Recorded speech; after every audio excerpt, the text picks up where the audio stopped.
Hello दोस्तों, स्वागत है आप सबका मेरे यूट्यूब चैनल रोहिणी क्लासेस में। तो आज हम यूरोप में राष्ट्रवाद के उदय का जो है अगला पार्ट देखने जा रहे हैं। आज के पार्ट में हम ये देखेंगे कि किस प्रकार जर्मनी और फ्रांस का निर्माण हुआ, यानी कि हम जो है जर्मनी और जो है फ्रांस के एकीकरण के बारे में बात करेंगे। तो चलिए बिना किसी देरी के स्टार्ट करते हैं। तो बात करते हैं जर्मनी और इटली, सॉरी मैंने फ्रांस बोल दिया था। जर्मनी और इटली के निर्माण के बारे में बात करेंगे। जैसा कि आप सभी को पता है कि डैन्यूब नदी के उत्तर में रहने वाले बर्बर कबीलों वाले देशों को क्या कहते थे? गारमेनिया कहा करते थे। और जिसके नाम पर अंग्रेजी शब्द जो है क्या पड़ा है? जर्मनी पड़ा है। धीरे धीरे जो है ये कबीले पुरानी जर्मन भाषा की बोलियां बोलते थे और धीरे धीरे जो है इनका ईसाईकरण हुआ और जर्मन देश जो है ईसाई पवित्र रोमन साम्राज्य का केंद्र बन गया। आप सभी को पता है कि जर्मनी में ही जो है फ्रांस क्रांति और नेपोलियन के युद्धों के साथ से जो है जर्मनी में जो है राष्ट्रीय एकता की चेतना का जो है उदय हुआ और ये चेतना जो थी आगे चलकर उदारवादी आंदोलन के रूप में बदली। आप सभी को पता है हिटलर भी जो है जर्मनी का शासक हुआ। ठीक है, तो जर्मनी क्या सेना राष्ट्र की निर्माता हो सकती है? इस क्वेश्चन का आंसर हम इस पैरा में ढूंढने का प्रयास करेंगे। देखिए, 1848 के बाद यूरोप में राष्ट्रवाद का जनतंत्र और क्रांति से अलगाव होने लगा। तो राज्य की सत्ता को बढ़ाने और पूरे यूरोप पर राजनीतिक प्रभुत्व हासिल करने के लिए क्या हुआ? रूढ़िवादियों ने अक्सर राष्ट्रवादी भावनाओं का इस्तेमाल किया, तभी तो रूढ़िवादिता जो है फैलाएंगे वो। ठीक है, और इसे ना उस प्रक्रिया में देखा जा सकता था जिसमें जो है जर्मनी और इटली जो है एकीकृत होकर राष्ट्र राज्य बने। अब जैसा कि आपने देखा कि राष्ट्रवादी भावनाएं जो थी वो किसमें थी? मध्यवर्गीय जर्मन लोगों में काफ़ी व्याप्त थी और उन्होंने जो है 1848 में जर्मन महासंघ के विभिन्न इलाकों में जोड़कर एक निर्वाचित सदस्य जो है संसद द्वारा शासित राष्ट्र राज्य बनाने का प्रयास किया था। मगर राष्ट्र निर्माण की ये जो उदारवादी पहल थी ना, राजशाही और फौज की ताकत ने मिलकर क्या की? उसे दबा दी, उसे कुचल दी। उनका प्रशा के बड़े भूस्वामियों ने भी समर्थन किया। इसके पश्चात जो है प्रशा ने राष्ट्रीय एकीकरण के आंदोलन का जो है नेतृत्व संभाला और उसका प्रमुख मंत्री किसको बनाया? ऑटो वॉन बिस्मार्क इस प्रक्रिया का जनक था, जिसने जो है प्रशा की सेना और नौकरशाही की मदद ली। 7 वर्ष के बाद क्या हुआ? ऑस्ट्रिया, डेनमार्क और फ्रांस से जो है 3 युद्धों में प्रशा को जीत हुई। ठीक है, और एकीकरण की प्रक्रिया जो है वो पूरी हुई और जनवरी 1871 में वर्साय में हुए एक समारोह में प्रशा के राजा विलियम प्रथम को जर्मनी का सम्राट घोषित किया। 18 जनवरी 1871 की सुबह जो है बेहद ठंडी थी और जो है जर्मन राज्यों के राजकुमारों, सेना के प्रतिनिधियों और प्रमुख मंत्री ऑटो वॉन बिस्मार्क समेत ना प्रशा के महत्वपूर्ण मंत्रियों की एक बैठक जो थी वर्साय के महल में बेहद ठंडे Sheesh Mahal hall of mirrors कहा जाता है जिसे में हुई। तो सभा ने जो है प्रशा के काइजर विलियम प्रथम के नेतृत्व में नए जर्मन साम्राज्य की क्या की? घोषणा की। और जर्मनी में राष्ट्र निर्माण प्रक्रिया ने जो है प्रशा राज्य की शक्ति के प्रभुत्व को दर्शाया है। ठीक है, ये दर्शाता है कि प्रशा राज्य जो है बहुत ज़्यादा प्रभुत्वता को प्राप्त किया हुआ है और नए राज्य ने जो है जर्मनी की मुद्रा, बैंकिंग और कानूनी न्यायिक व्यवस्थाओं के आधुनिकीकरण पर काफ़ी जोर दिया और प्रशा द्वारा उठाए गए कदम और उनकी कार्रवाइयाँ जो थी ना वो बाकी जर्मनी के लिए अक्सर एक मॉडल बना। तो अब बात करते हैं इटली के निर्माण की। देखिए, जर्मनी की तरह इटली में भी ना राजनीतिक विखंडन का एक लंबा इतिहास जो है रहा। राजनीति वहाँ पे भी जो है फ्लक्चुएट होती रही। तो इटली जो है अनेक वंशानुगत राज्यों और जो है बहुराष्ट्रीय हैब्सबर्ग साम्राज्य में बिखरा हुआ था। अब देखिए, मैप के माध्यम से हम समझने का प्रयास करते हैं। देखिए, ये जो ब्लू प्रिंट से प्रिंटेड है मैप जो है वो है प्रशा जो है ये 1866 के पहले की स्थिति है। ठीक है, और ये जो क्रीम कलर का पोर्शन है ये है ऑटो प्रशा युद्ध 1866 के पहले प्रशा द्वारा जो है वो विजित किया हुआ, यानी कि जीता गया। ठीक है, और डार्क ग्रीन की तरफ से ये जो आपको ऑस्ट्रिया साम्राज्य दिख रहा है ये जर्मन महासंघ से बेदखल, ठीक है, ऑस्ट्रियाई भूभाग है 1867 का। और जो है जो ये हल्का ग्रीन कलर का दिख रहा है ये है जर्मन महासंघ की स्थापना के लिए प्रशा में शामिल। कब? 1867 में।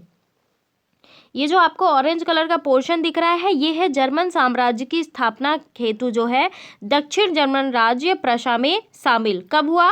1871। और ये जो आपको लाइट ब्लू पोर्शन दिख रहा है वो है फ्रांस, प्रशा युद्ध में प्रशा के द्वारा विजय किया हुआ 1871 में। आगे बढ़ते हैं। तो 19वीं सदी में जो है मध्य में इटली जो है 7 राज्यों में बटा हुआ था, जिनमें केवल एक सार्डिनिया पीडमोंट का एक इटालवी राजघराने का शासन था। ठीक है। और उत्तरी भाग में ऑस्ट्रेलियाई जो है हैब्सबर्गों का जो है अधीन था, उनके वर्गों के।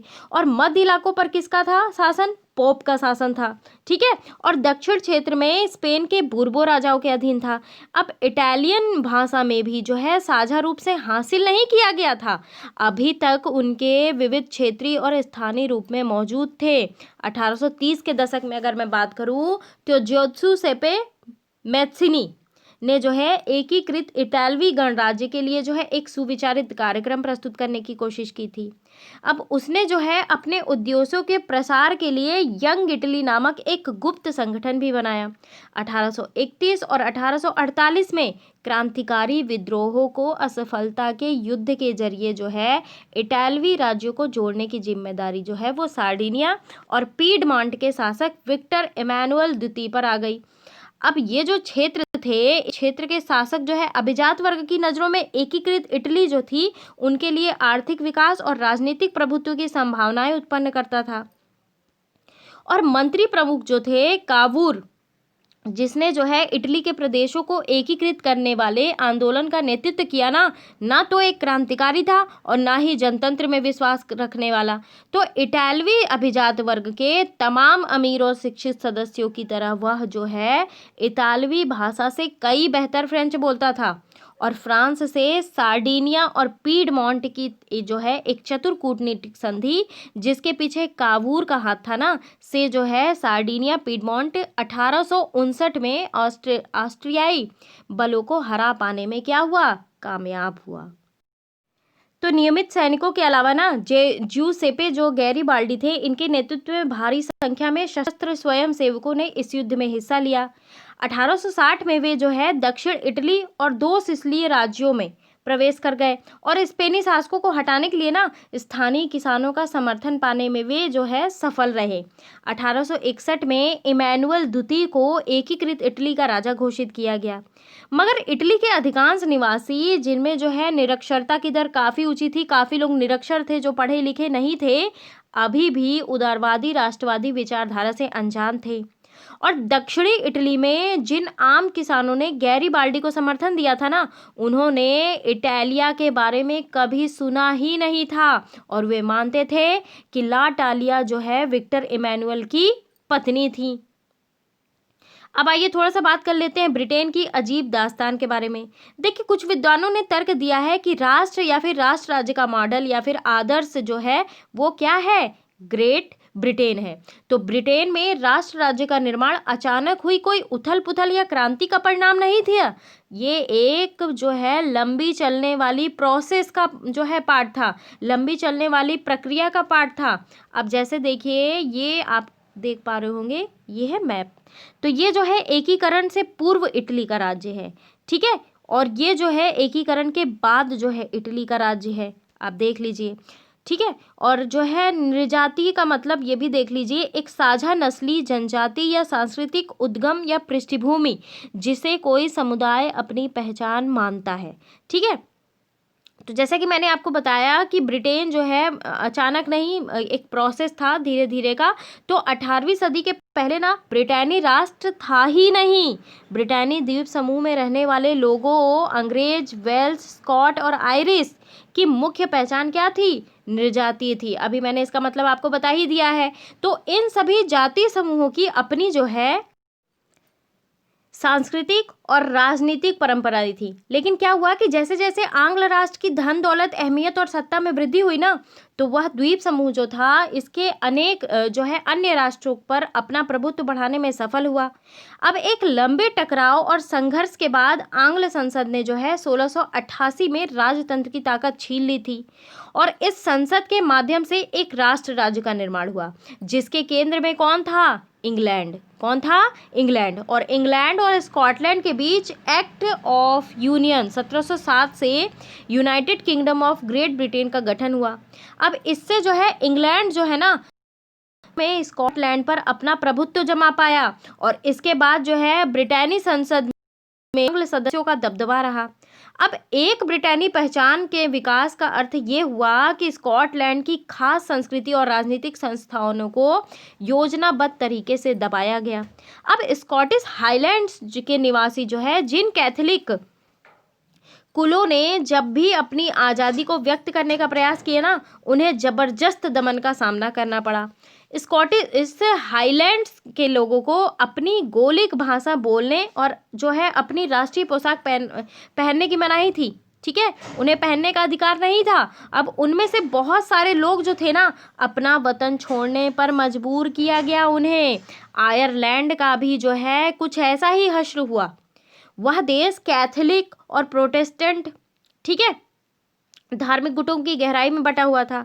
अब अंग्रेजों ने आयरलैंड में प्रोटेस्टेंट धर्म मानने वाले को बहुसंख्यक कैथोलिक देश का प्रभुत्व बढ़ाने की सहायता की और ब्रिटेनी प्रभाव के विरुद्ध हुए ना कैथोलिक विद्रोहों को निर्ममता से कुचल दिया गया। और वोल्फ टोन और उनकी यूनाइटेड जो है आयरिशमैन की अगुवाई में हुए असफल विद्रोह के बाद 1801 में आयरलैंड को बलपूर्वक यूनाइटेड किंगडम में शामिल कर लिया गया।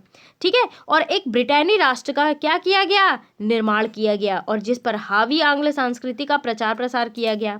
नए ब्रिटेन के प्रतीक चिन्हों में जो है ब्रिटेनी झंडा, यूनियन जैक, राष्ट्रीय गान God save our Nobel king को खूब बढ़ावा दिया गया और पुराने राष्ट्र जो है इस संघ में मातहत सहयोगी के रूप में ही रह गए। थोड़ा सा बात कर लेते हैं हम गैरीबाल्डी के बारे में।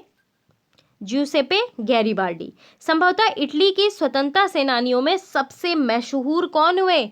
ज्यूसेप्पे गैरीबाल्डी। उनका संबंध एक ऐसे परिवार से था जो तटीय परिवार में संलग्न था और वह स्वयं व्यापारिक नौसेना में एक नाविक था। ठीक है, 1833 में उसकी मुलाकात हुई मैथ्सिनी से हुई और वह जो है यंग इटली आंदोलन से जुड़ा और 1834 में पीडमोंट के गणतंत्री विद्रोह में उसने भाग लिया।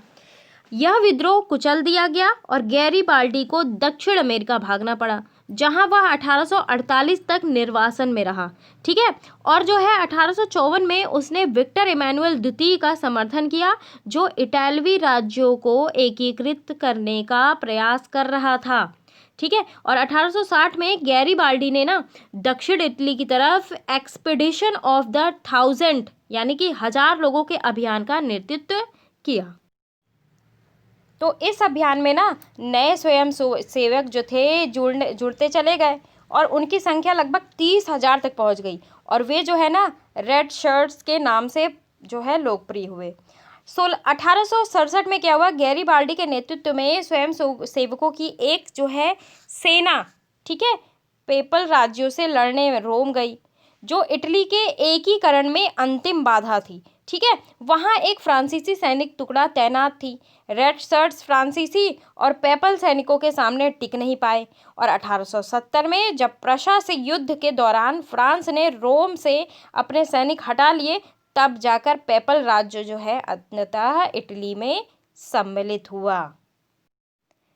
बात करते हैं राष्ट्र की दृश्य कल्पना। देखिए, किसी शासक को एक चित्र या मूर्ति के रूप में अभिव्यक्त करना आसान है, लेकिन एक राष्ट्र को चेहरा कैसे दिया जा सकता है, ये पॉसिबिलिटी थोड़ी कम बनती है। 18वीं और 19वीं सदी में कलाकारों ने ना राष्ट्र के मानवीकरण करके जो है इस प्रश्न को हल किया। दूसरे शब्दों में अगर कहूँ तो उन्होंने एक देश को कुछ यूं चित्रित किया जैसे वह कोई व्यक्ति हो।